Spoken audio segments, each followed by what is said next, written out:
This Saturday's Matchroom vs Queensberry 5 vs 5 card was originally meant to be headlined by Dmitry Bivol vs Artur Beterbiev. The undisputed light heavyweight title fight between the two undefeated Russians was not part of the Matchroom vs Queensberry 5 vs 5 tournament. This main event was to be supported by the 5 vs 5, which in reverse chronological order goes Zhilei Zhang vs Deontay Wilder, which would act as the co-main event, Daniel Dubois vs Filip Hrgovic, Hamza Shiraz vs Amo Williams, Ray Ford vs Nick Ball for the WBA featherweight title, and Craig Richards vs Willie Hutchinson. Unfortunately now, very unfortunately, had me very upset, on May the 3rd, less than a month before the fight, it was announced that the fight would be cancelled as the 39-year-old Beterbiev suffered a ruptured meniscus in training. Shortly after this, Beterbiev was replaced by the relatively unknown Malik Zinad. Despite Bivol being the favourite to beat Beterbiev amongst hardcore fans, Beterbiev was actually the A-side in terms of bringing titles to the table. He has the WBC, IBF, WBO and lineal light heavyweight titles.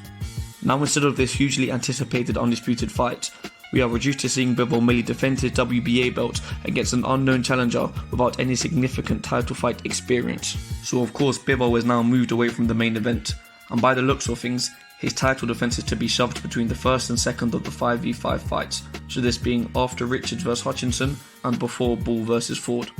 Now obviously it makes sense that what would previously be the co-main of Bivol vs Beterbiev and what was set to be the last of the 5 fights between Frank Rowan and Eddie Hearn's respective fighters has now been moved to the main event. This being Wilder vs Zhang of course, and yes, Wilder is a former WBC heavyweight champ with the most name value on the card, and Zhang has built up a ton of fight after his back-to-back stoppages of Joe Joyce. But Dubois vs Hrgovic, the now co-main event, actually trumps Wilder vs Zhang in terms of title shot implications. Zhang and Wilder are both coming off a loss, both to Joseph Parker funnily enough, and Zhang's highest ranking across any of the governing bodies is a second place ranking within the WBO, but the WBO has an interim champion in Joseph Parker, so let's just say Zhang is third in the WBO pecking order, and Wilder is actually 13th in the WBO. Wilder's highest ranking across any of the governing bodies is a 7th place spot in the WBC. Compare this to Dubois vs Hrgovic now.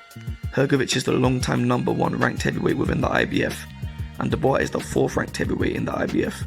But the IBF being the IBF, their number 2 ranking is actually vacant, so let's just call Dubois number 3 in the IBF. The undefeated Hrgovic actually has a win over the main eventer Zhilei Zhang, and the former WBA regular champion Dubois is coming off of a huge win over Big Baby Miller on the Boxing Day of Reckoning and had a good showing against Usyk in their unified title fight. There was also a bit of backstory between Dubois and Hrgovic, with all the talks about Hrgovic handing beatings to Dubois in sparring back in the day. Now in terms of all of this IBF stuff and the Dubois vs Hrgovic fight, this is where it gets super complicated. Yes, there were rumblings that due to the rematch clause in the Fury vs Usyk contract, the winner of Fury vs Usyk 1 would be immediately stripped of the IBF title.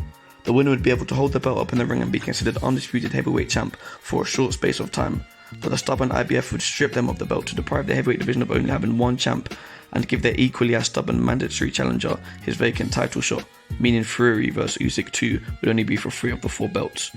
Because of course, the guarantee of an Usyk-Fury rematch would mean no IBF mandatory fight.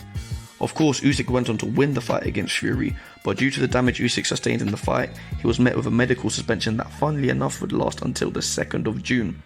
A mere day after Dubois vs Hrgovic is going to be taking place, and a couple of days ago, Frank Rowan informed us of the apparent technicality that Usyk cannot be stripped of the IBF title while under medical suspension. Warren also mentioned the IBF interim title possibly being on the line for Dubois vs Hrgovic, and as of recording this, first thing on Tuesday morning, there has been no confirmation of an IBF interim title being on the line. But let's say an interim title would be on the line, as far as we know right now, Usyk may be stripped of the IBF title immediately after his medical suspension is over, meaning the winner of an interim IBF title fight between Dubois and Hrgovic would be upgraded to full IBF champ within a short space of time of winning the interim belt. Now of course, Tyson Fury's promoter Frank Rowan, much like most of the boxing world, wants an Usyk vs Fury rematch to be for all of the glory. Now Hrgovic himself has long expressed his unwillingness to take any step aside money for any undisputed fight. He wants his IBF title shot as soon as possible.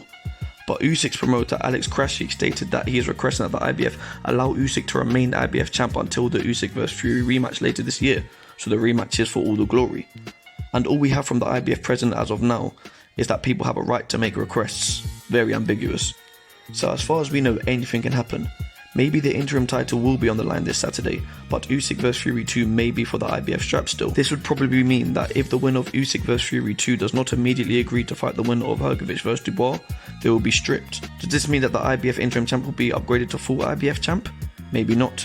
Remember that AJ is above Dubois in the IBF heavyweight rankings, so maybe the winner of Dubois vs Hrgovic will be facing AJ for the vacant interim title at some point later this year. That kind of puts into perspective that this fight is a way better opportunity for Daniel Dubois than Filip Hrgovic in fact.